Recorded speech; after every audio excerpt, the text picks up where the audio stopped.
আসন্ন ঈদুল ফিতরে ঘরমুখো মানুষের যাতায়াত সুবিধার্থে বাসের আসনের টিকিট অগ্রিম বিক্রি শুরু হবে আগামী ১৪ই মার্চ। অগ্রিম হিসেবে ২৫ মার্চ থেকে ঈদের আগে মোট ৭ দিনের টিকিট বিক্রি করা হবে।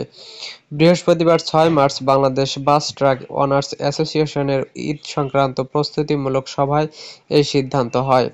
এ বিষয়ে অ্যাসোসিয়েশনের ভারপ্রাপ্ত সাধারণ সম্পাদক শুভঙ্কর ঘোষ রাকেশ জানান, আগামী ১৪ই মার্চ থেকে অগ্রিম টিকিট বিক্রি করার সিদ্ধান্ত নিয়েছে বাস মালিকরা। এদিন একযোগে অনলাইনে এবং কাউন্টার থেকে বাসের টিকিট পাবেন যাত্রীরা। তবে অনেক পরিবহন এবার পুরোপুরি টিকিট অনলাইনে দিবে, ফলে ২ জায়গায় টিকিট পাবেন যাত্রীরা।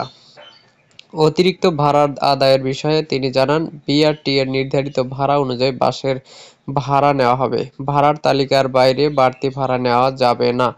সব মালিকদের সেই নির্দেশনা দেওয়া হয়েছে। নিরাপদ যাত্রা নিশ্চিতে এই ঈদে বাড়তি কী প্রস্তুতি নিচ্ছেন এ বিষয়ে জানতে চাইলে রাকেশ জানান, ঈদের সময় আগের মতোই বাস চলাচল করবে। তবে ঢাকা থেকে বের হওয়ার মুখগুলোতে যাতে যানজটে আটকে না থাকতে হয়, সেই জায়গাগুলোতে প্রশাসনকে নজর দিতে হবে।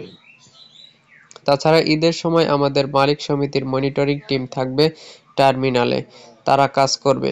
নাইট কোচগুলোতে নিরাপত্তার স্বার্থে ভিডিও করে রেখে তারপরে গাড়ি ছাড়ার একটা পরিকল্পনা করা হচ্ছে।